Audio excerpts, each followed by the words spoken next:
감사합니다.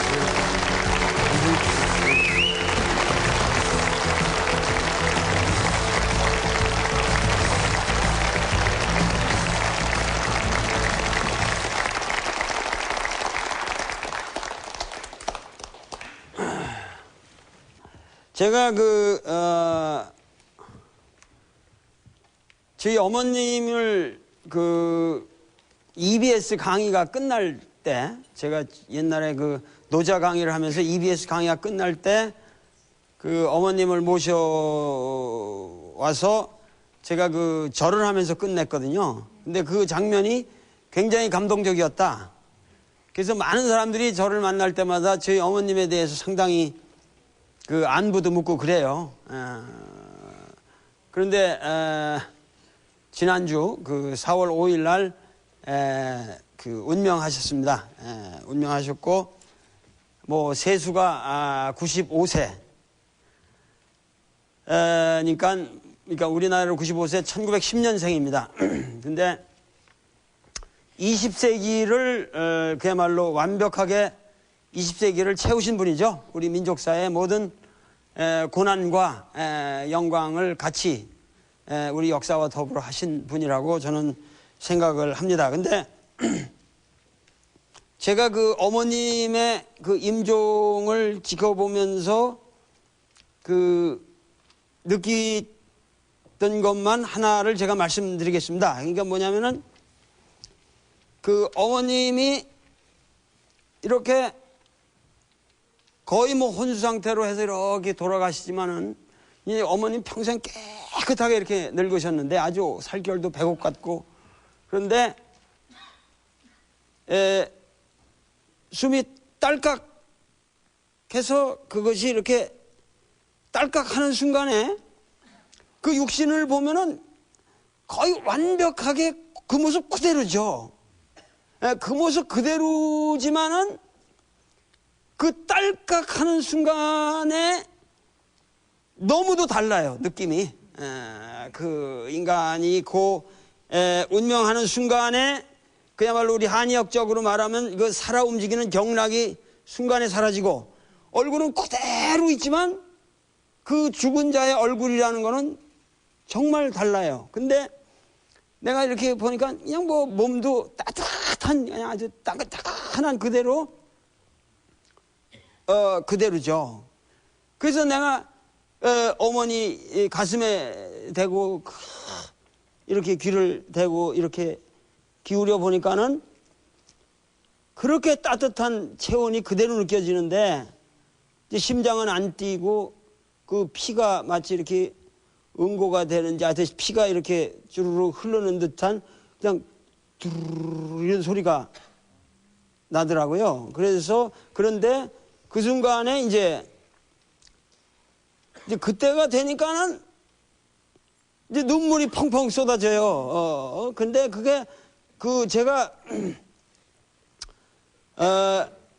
막내라서 엄마 젖을 오래 빨았어요. 그런데 국민학교 때까지도 엄마 젖을 빨았던 기억이 있어요. 학교에서 돌아오면은 엄마 그러고 엄마 품에 안겨가지고 학교에서 오면은 엄마 젖을 그렇게 내가 빨았다고. 젖도 안 나오는 젖일 텐데 내가 그런 기억이 있어요. 그래서 내가 우리 엄마하고는 그래서 막내가 그래서 엄마와 정이 깊은 건데, 어렸을 때 엄마 품에서 이제 젖을 빨던 생각이 나더라고요. 예? 젖을 빨던 생각이 나는데, 내가 거기서 느낀 것은 뭐냐면은, 인간이 태어나서 생명을 가지고 이 세상에 태어나서 그야말로 인간이 죽는 순간까지, 그 죽는 순간까지 인간이 태어나서 그 죽는 순간까지의 변화라고 하는 것은, 인간의 생애에서 0.01의 변화도 안 되는 거예요. 무슨 얘기냐면은 딸깍 숨이 있느냐, 그러니까 생명이 있느냐 없느냐 딸깍 하는 순간의 변화가 99.999의 변화더라 이 말이에요. 아시겠습니까? 그러니까 그 인간의 생명이라는 게 이런 손 하나가 이렇게 있는 거하고 그 시체로 있는 거하고 이게 이렇게 하나 움직일 수 있다는 거, 이렇게 움직일 수 있다는 게 이것이 그야말로 이 기적 같은 사실이란 말이에요, 이게. 그러니까 이걸 이렇게 움직이려면 이게 근육이고 신경이고 또 내가 이걸 움직여야 했다는 뇌의 명령의 그 의식 상태고 이 모든 게 기맥히게 다 작동이 돼야만 이거 하나 움직일 수 있는 거 아니에요, 이게. 이게 생명이란 말이에요.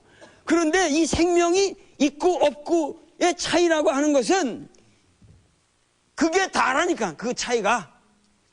그러니까는 인간이 태어나서 죽을 순간까지의 변화라고 하는 것은 너무도 미미한 변화예요.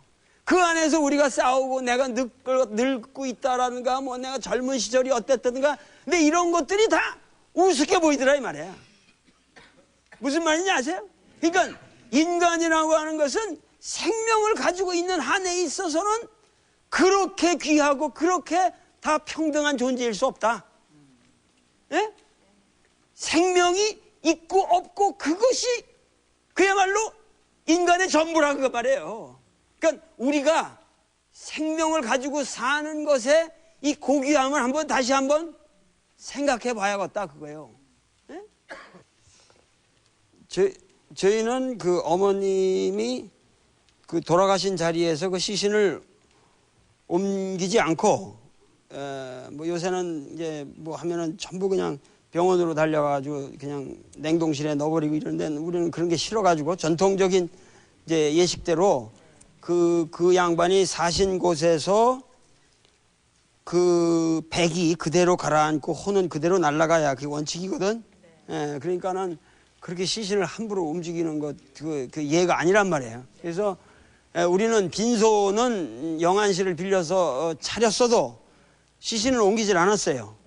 시신을 옮기질 않고 이제 거기서 다 그 수세를 거두고 그 다음 날 이제 염을 해가지고 그 이제 입관을 했는데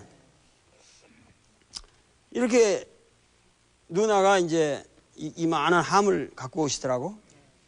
이만한 함을 갖고 오는데 정말 놀랐어요. 그걸 이렇게 열으니까 어머님이 당신을 염하고 입고 가실 수의를 평생을 아주 곱게 한 10여 년을 걸쳐서 만들어 놓으신 거야. 아마 그 우리 어머님 요번에 그 입관에 입고 가신 그 수의가 그 거의 우리 민족사에서 거의 마지막 전통적 조선 왕조의 수의라고 생각됩니다. 아주 뭐 삼배부터 해가지고 모든 이 손, 발, 뭐 머리 싸는 것부터 했는데, 그러고 이제 나중에는 이렇게 옷을 입거든요.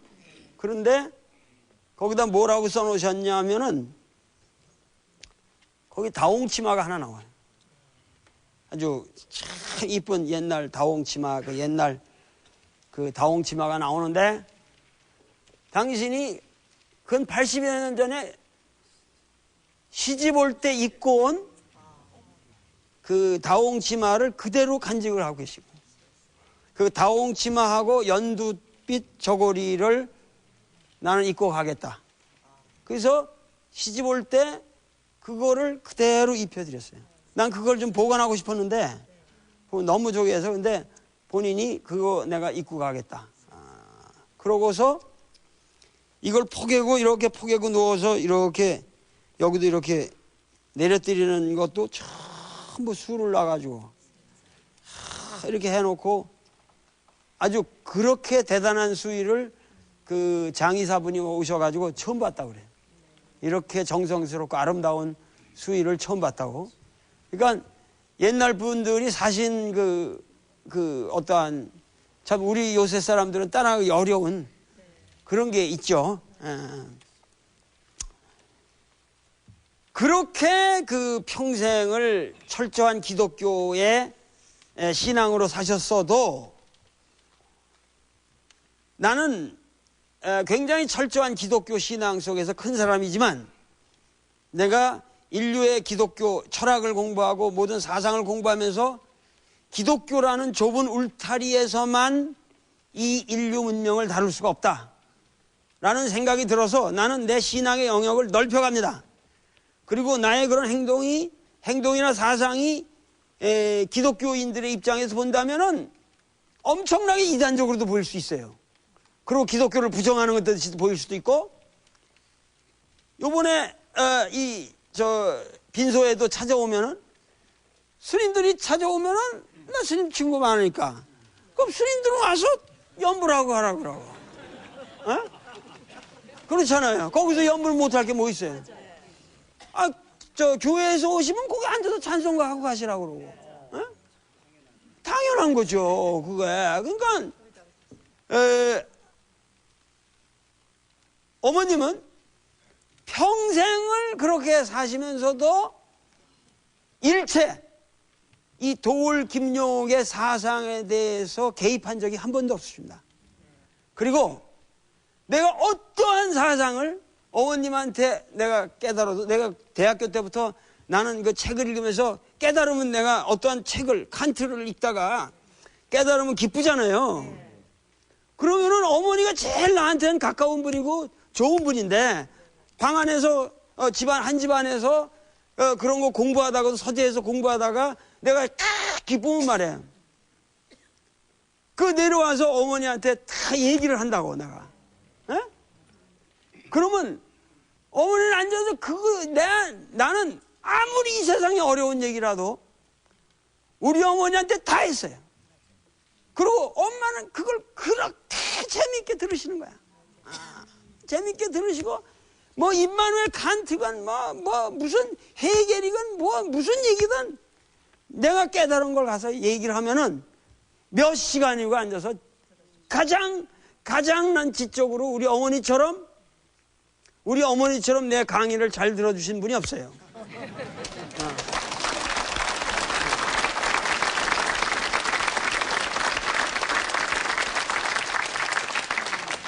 그러니까 내가 아까도 우리 사회에 인간에 대한 평등관이 더 필요하다는 얘기는, 우리 어머니는 나처럼 공부하신 분이 아니에요. 그렇게 대단한 교육을 받은 분이 아니에요. 그러나 도울 김용옥이 아무리 어려운 생각을 새롭게 개발했어도 그거를 다 이해해 주셨다고 말이에요. 그러니까는 옛사람들은 자식들을 교육하면서도 아마 우리 어머니는 나의 그러한 모습을 통해서 또 당신이 교육이 됐을 거란 말이에요. 그런데 내가 그런 얘기를 하는 것에 상당 부분은 어머님 신앙을 무너뜨리는 얘기들이거든. 상당 부분이 내가 깨닫고 항상 하는 게, 그럼에도 불구하고 난 뭐든지 우리 어머니한테 다 얘기를 했으니까, 그래도 오늘날 우리 형제들이, 내가 생각한 우리 형들도 굉장히 다 교육을 받은 사람인데 우리 형들은 나를 이해 못해요. 우리 형제들은 나를 이단가라고 얘기할지 모르지만 우리 어머니는 100% 나의 사상을 이해하고 한 번도 나에게 어떠한 내가 그릇된 길로 가고 있다는 말씀을 하신 적이 없습니다. 그러니까 기독교 참된 신앙이라고 하는 것은 뭐냐면은 나를 핍박하는 자를 사랑하는 거예요. 에? 나를 죽이려고 하는 원수를 사랑하는 거예요. 이것이 없으면은 기독교는 기독교가 아니에요. 에? 그러니까 나를 좋아하는 놈을 좋아하는 거는 쉽잖아요. 그거는 세상 그렇게 쉬운 게 어디 있어요. 에? 그러니까 오늘날 우리가 선거를 앞두고도 뭐냐면은 내 좋아하는 놈만 좋아한다, 이거 가지고는 안 된단 말이니까 모든 사람들이 뭐냐면은 선거의 당락만 생각하다 보면은 우리 사회의 본질과 대의를 잊어버리게 된단 말이에요. 모든 사람들이. 그러니까 그런 거를 우리가 이 시점에서 한번 생각해 볼 만한 문제가 아닌가 생각하고, 기독교는 이것이 뭐냐? 증오의 종교가 아니죠. 기독교는 뭐예요? 사랑의 종교예요. 구약이 인간에게 증오를 가르쳤다면 신약이라고 하는 것은 철저하게 인간을 사랑하는데, 이 사랑이라고 하는 것은 인간은 한에 있어서는 무조건적인 사랑이라고 말해요. 아까도 말했듯이 우리 어머님이 그냥 인간이 태어나서 죽을 때까지는 모든 인간이 다 평등한 것이다 그 말이에요. 그것이 귀한 것이라 그 말이에요. 딸깍 숨이 넘어가기 그 직전까지 그것이 뭐냐면 인간의 고귀한 모습이라고 그래요. 거기에는 나는 내가 어떻게 보면 나도 이제 너무 늙어간다. 또 젊을 때 생각하면 젊은 애들 부럽기도 하고, 벌써 내가 이렇게 공부도 제대로 못했는데 벌써 늙어가는가, 이렇게 생각하고, 하지만은 결국은 뭐냐 하면은 내가 이렇게 살아 숨쉬고 있다는 이것 자체가, 이것이 고귀한 것이고 이것이 기쁨이고 이것이 위대한 것이 아닌가 하는 생각이 드는 거예요.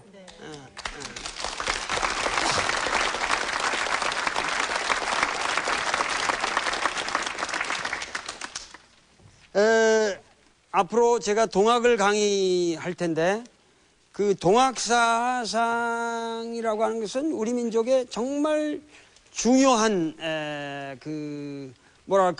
오늘의 우리의 모습을 이해하는데 아주 중요한 우리 민족의 난 바이블이라고 생각을 하는데, 그 동학사상의 그 모든 그 사상의 가능성이 이미 동학 이전에 최한기라는 그 사상가에 의해서 그 시대 정신이 구현되어 있었다. 그런 말씀을 제가 드렸습니다. 근데 오늘은 이 최한기라고 하는 이 걸출한 사상가에 관한 아주 재미난 문헌이 그 최근 발견됐기 때문에 그것을 중심으로 이 최한기라는 사람의 족적을 한번 보기로 하겠습니다. 지금 여러분들이 보시는 이 귀중한 문헌이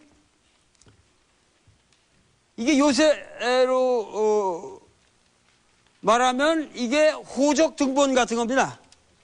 저 구청에 가서 호적 등본 뜨시죠? 근데 옛날에는 이게 이렇게 호적 등본 하나가 이렇게 어마어마했어요. 물론 양반집 이 호적이겠지만은, 그래서 이거를 지금 정확하게 준호구라고 부르는 거예요. 준호구라고 부르는 건데, 자, 내가 말씀을 드리면은, 옛날에도, 그러니까 옛날에 말이야, 나라가 거저 있는 게 아니에요. 그냥 나라가, 우리가 조선 왕조 그러면, 여러분들이 조선 왕조 그러면 조선 왕조를 너무 그렇게 우습게 하실지도 모르는데, 그 대단한 나라예요, 조선 왕조가. 그러면 나라가 그 나라를 통치하려면 도대체 그 국민이 누군가를 알아야 돼요, 물리적으로. 그래서 매년 3년마다 호구조사라는 걸 합니다. 이제 매년 이렇게 3년마다 식년으로 이렇게 하기 때문에 가서 이제 뭐 이렇게 새로 태어난 사람, 그리고 뭐 이주한 사람, 그리고 사망한 사람들을 조사해요. 그래서 그걸 다 써가는 걸 우리가 호적 중초라고 그래. 이제 중초라고 그러는데, 지금 말이죠, 우리가 호적 그러면 여러분들 호주제들을 생각하시죠? 이 호주라는 말은 이게 일제시대 때 생긴 말이에요. 우리나라는 호주라는 말 없어요. 그 호주라는 말이 없고 주호라고 그래요. 주호라고 그러는데, 이 주호라고 하는 것은 그 소위 말해서 그 호의 주인이라는 의미가 아니고, 이 주호라는 것은 거기에 거주하는 사람 중에서 기본은 뭐냐면 이 국역을 담당할 그 대표적인 인물을 말하는 거예요. 그 부역이라든가 뭐 이런 거 있잖아요. 그 여러 가지 이제 국가적인 이런 일을 군대를 간다든가 용역을 한다든가 이런 걸 말하는데 우리가 이제 그 경국대전에도 이 정이라고 하는 것이 16세 이상 60세까지 60세 이하 이게 전부 정에 들어가거든요. 그 부역의 대상에 들어가는데 그래가지고 이제 뭐냐면은 집에서 이거를 다 써요. 그 자기 집안에 이걸 이렇게 쓰는 형식에 따라서 다 써가지고 그거를 이제 지방에서는 향청이라는 데가 있어. 지방에는 아주 말단 관청이 향청이고 이제 우리 최한기는 어디 살았어요? 이 한성에 서울에 살았기 때문에 한성부로 가죠. 근데 그 한성부는 서울 사람들의 호적만 관리하는 게 아니라 전국의 호적을 다 또 관리해요. 그래서 이 호적고라는 게 이 호적을 보관하는 창고가 어마어마한 창고들이 있었어요. 호적고라는 게. 그래가지고 이 사람이 이제 뭐냐면 그거를 호적 단자라고 한단 말이에요. 이 호적 단자라는 게 있어서 이것이 호적 단자라는 게 이제 이걸 써가지고 내력을 다 써서 자기네 그걸 써서 이제 제출을 합니다. 그러면 이제 호적 단자를 이제 받았다는 다 도장을 찍고 해서 관청에서 보관을 하고 그렇게 해가지고 해놓으면은 이제 우리가 본인이 호적 등본이 필요합니다. 호적이 필요하거든요. 왜냐하면은 우리가 과거를 보러 간다. 그러면 이 호적이 없으면 과거를 못 보러 가요. 과거로 다 그 입증이 돼야 됩니다. 그 조상이 어떻고 이런 것들이 다 입증이 돼야 되거든요. 그렇지 않으면 송사, 이제 재판을 한다. 그러면 이게 필요합니다. 이 호적 등본이 옛날에도 반드시 없으면 안 됩니다. 그런데 그러니까 구체적으로 한번 이걸 보면서 얘기를 하자고. 지금 한풍 2년이라는 게 이게 중국 연호를 썼는데 이게 1852년이거든요. 한풍 2년에 몇 월 며칠 한성부에서 발행했다는 거죠. 근데 여기 보시면은 임자 성적 호구장례를 고찰하건대 상고하건대 뭐라고 그러냐면은 지금 주소가 나와요. 주소가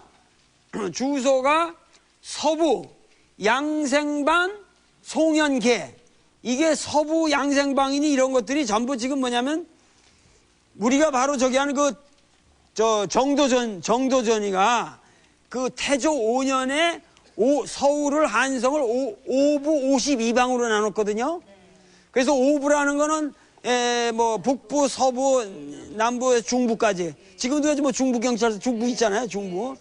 그 중부예요. 그게 그대로 나오는 그 중부 있고 거기에 이제 그 다음에 단위가 방이라고. 방이라는 단위가 있거든요. 우리 지금 말하면 동보다 좀 큰 건데.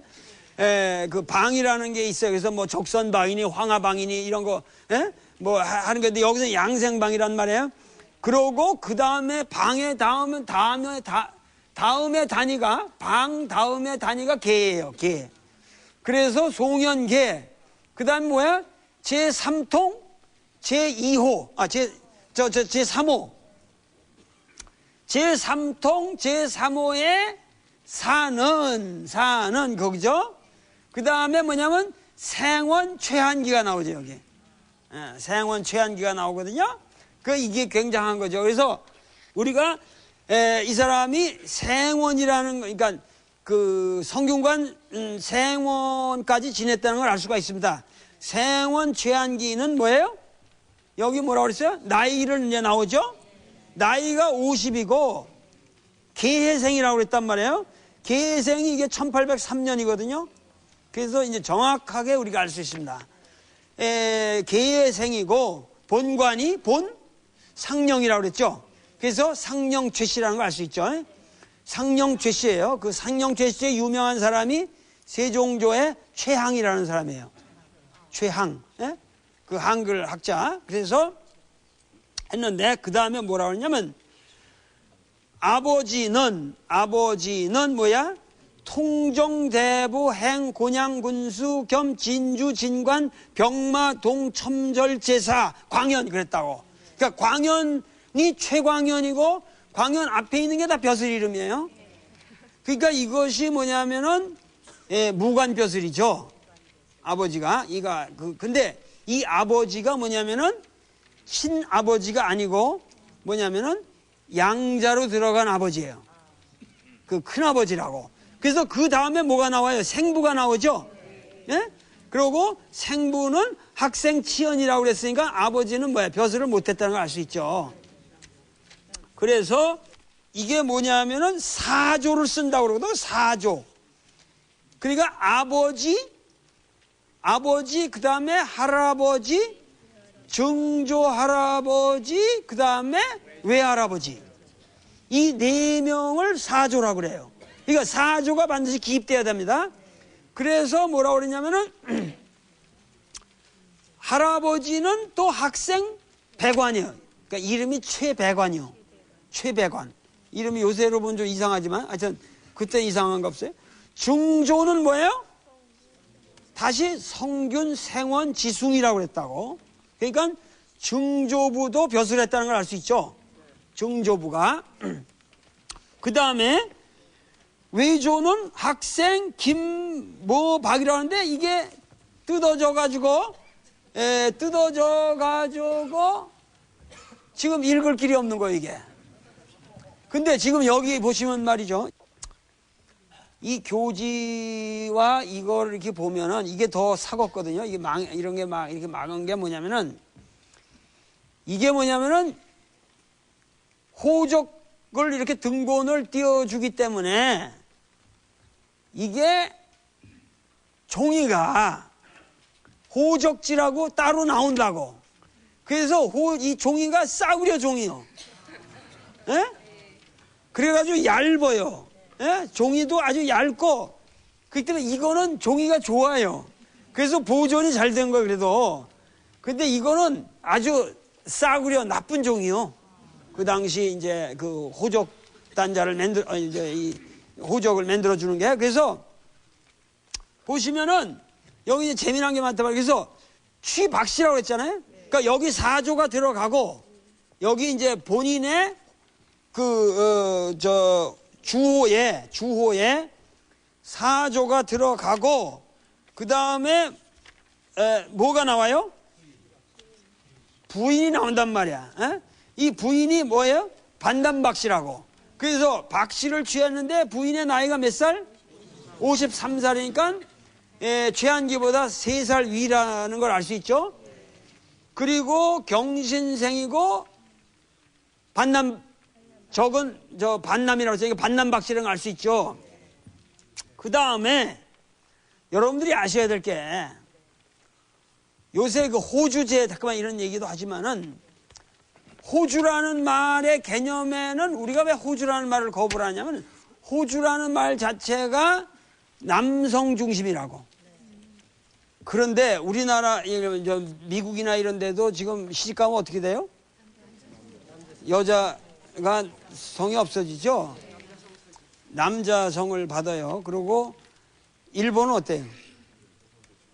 일본도 마찬가지예요. 결혼하면은 그 일본에서도 그 미국이랑 똑같아요. 그 서양처럼 결혼하면 여자 성이 없어진다. 근데 한국은 어때요? 여자 성을 가지고 있죠. 결혼을 해도 성이 변하지 않죠.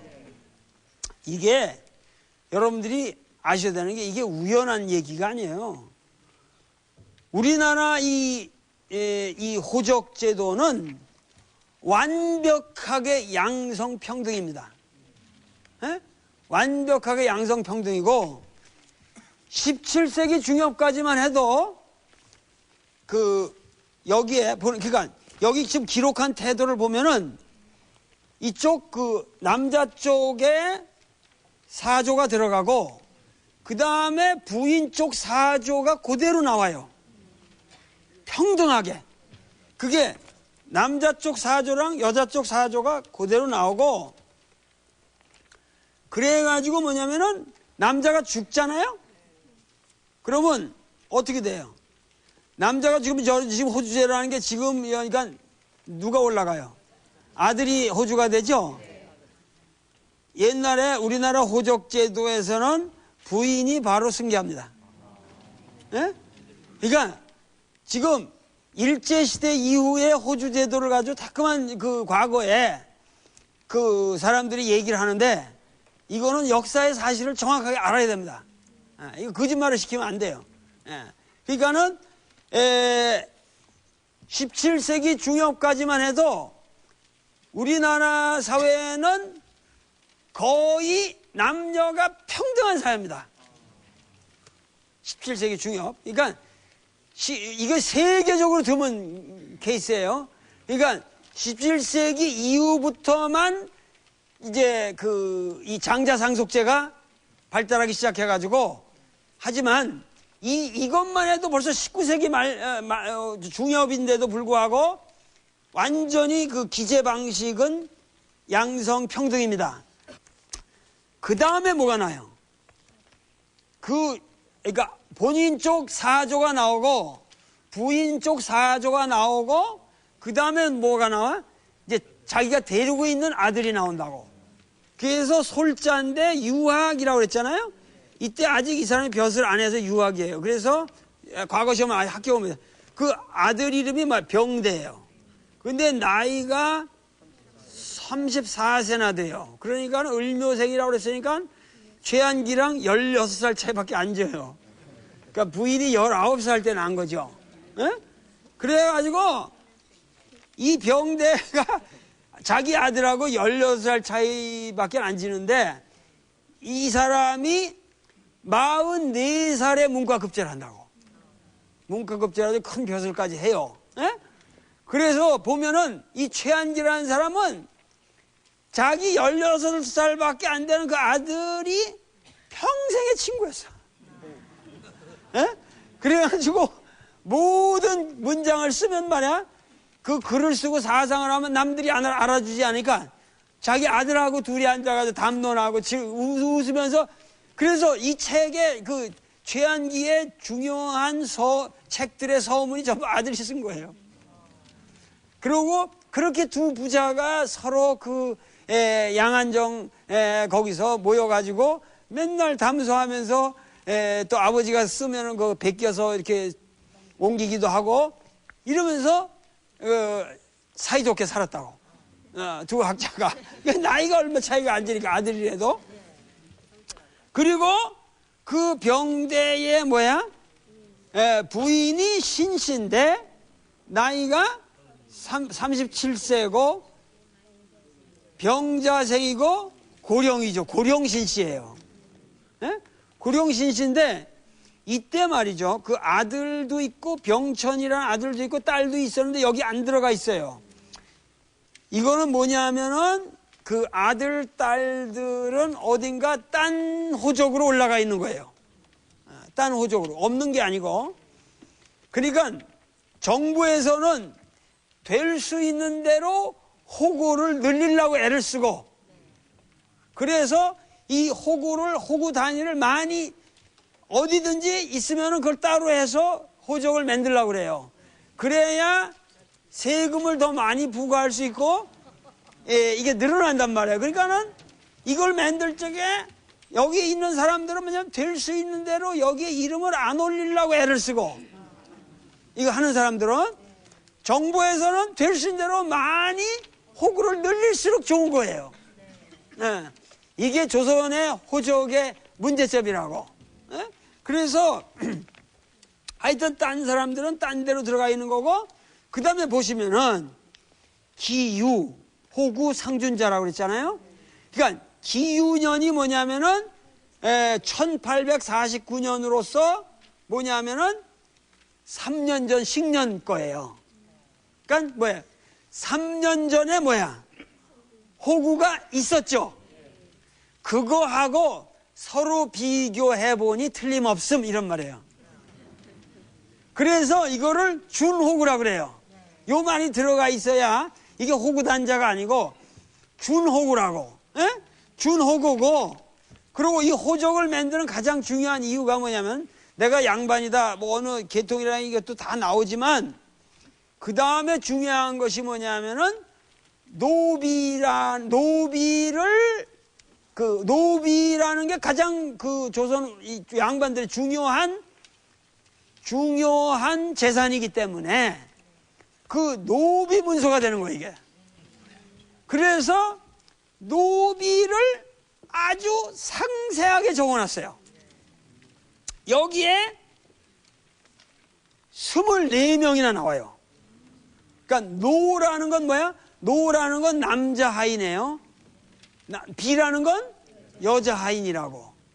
그렇게 해가지고 보세요. 여기 솔, 노비, 질. 그래가지고 이거 데리고 있는 노비를 차례로 열거하면 다음과 같다. 그러고서 비 나오죠? 그 비의 이름이 뭐예요? 5월이에요, 5월이. 이게 옛날 그 5월이고, 경자생이고, 뭐죠? 반드시 부모가 들어갑니다. 왜냐면 그 노비 하나하나에 부모를 알아야만 그것이 이제 그 신원이 확인이 된다고. 딴 데로 도망가거나 이럴 수가 없거든요. 그래서 이걸 반드시 써놔요. 근데 아버지는 모른다는 거예요. 그러니까 옛날에 뭐냐면은 왜 노비들의 문제가 뭐냐면은 옛날에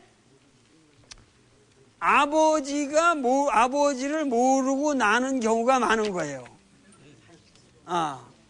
그러니까 그러고 재미난 게 뭐냐면 재미난 게 뭐냐면은 천자수모법이라 그래가지고 천자수모법이라는 이게 고려 때부터 내려오는 법인데 뭐냐면은 이제 여자가 노비인데 양인하고 그 양인하고 결혼하잖아요.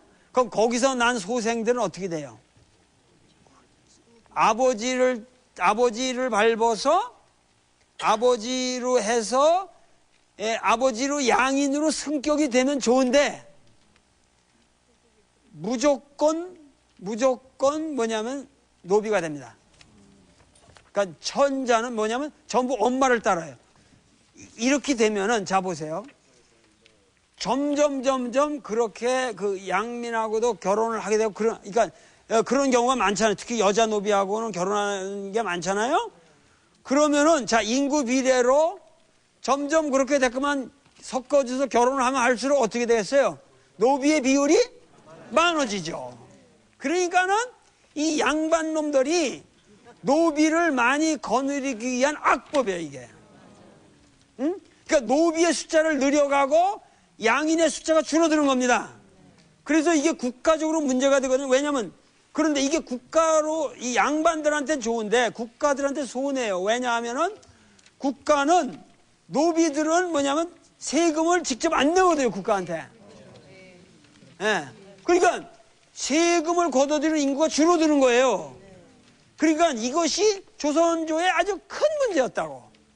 그래서 노비 제도를 폐지하려고 해도 양반들이 반대하니까 못하는 거예요. 그래서 이 노비 제도가 언제나 없어져요? 갑오경장 때나 없어지는 거예요. 동학 때문에. 동학혁명 때문에 결국 거기서 그 동학혁명에서 요구한 것이 노비 제도를 폐지해달라.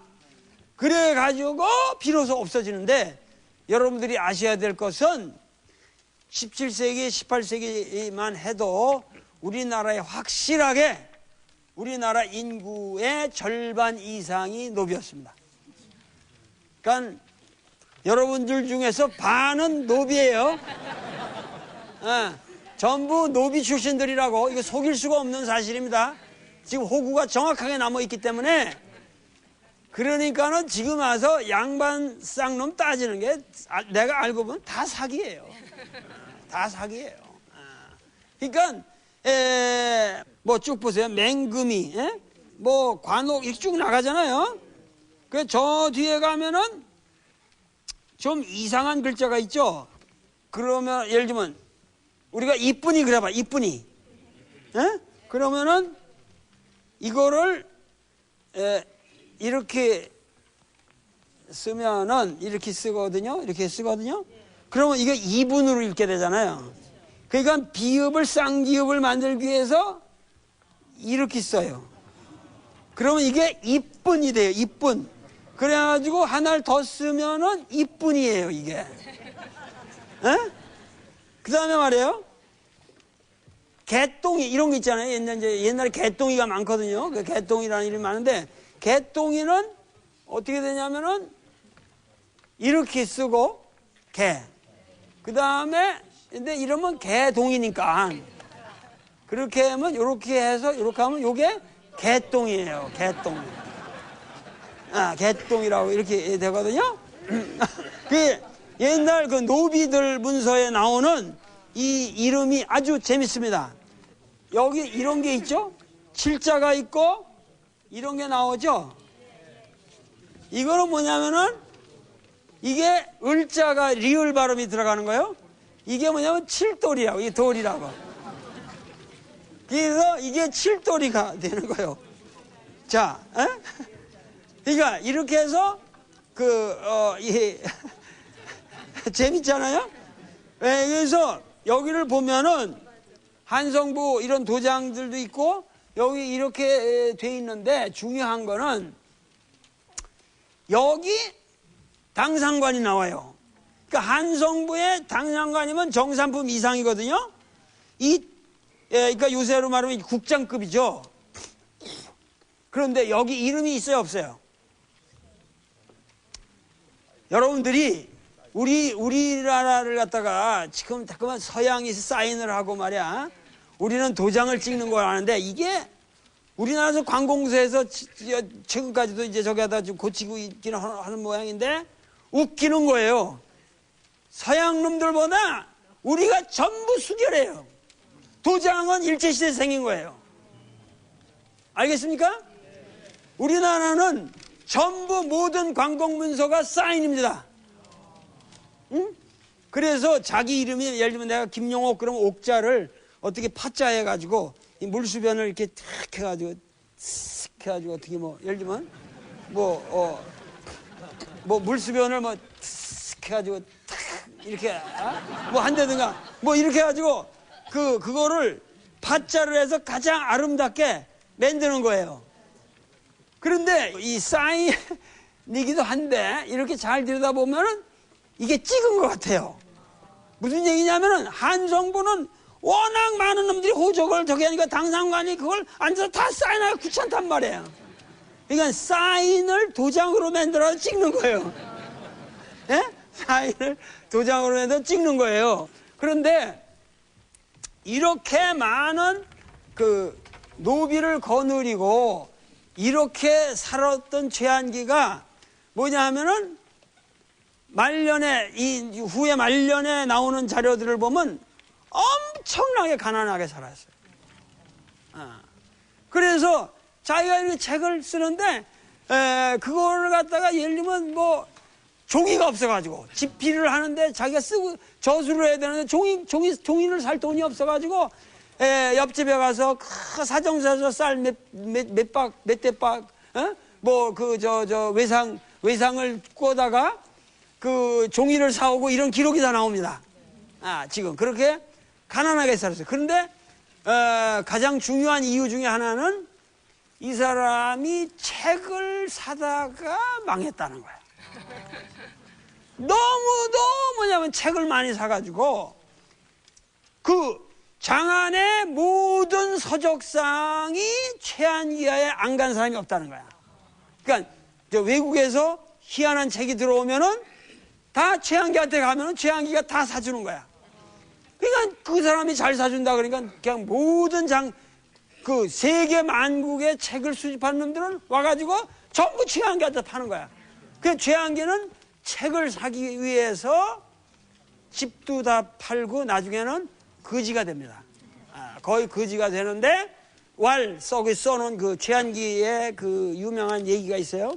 그래가지고 너 그 폐가 망신하면서까지 책을 사서 되겠냐? 이러니까 최한기가 내가 이렇게 책을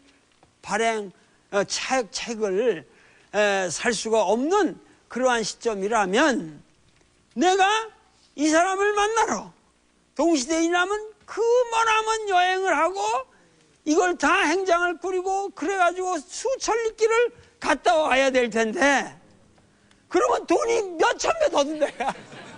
그러니까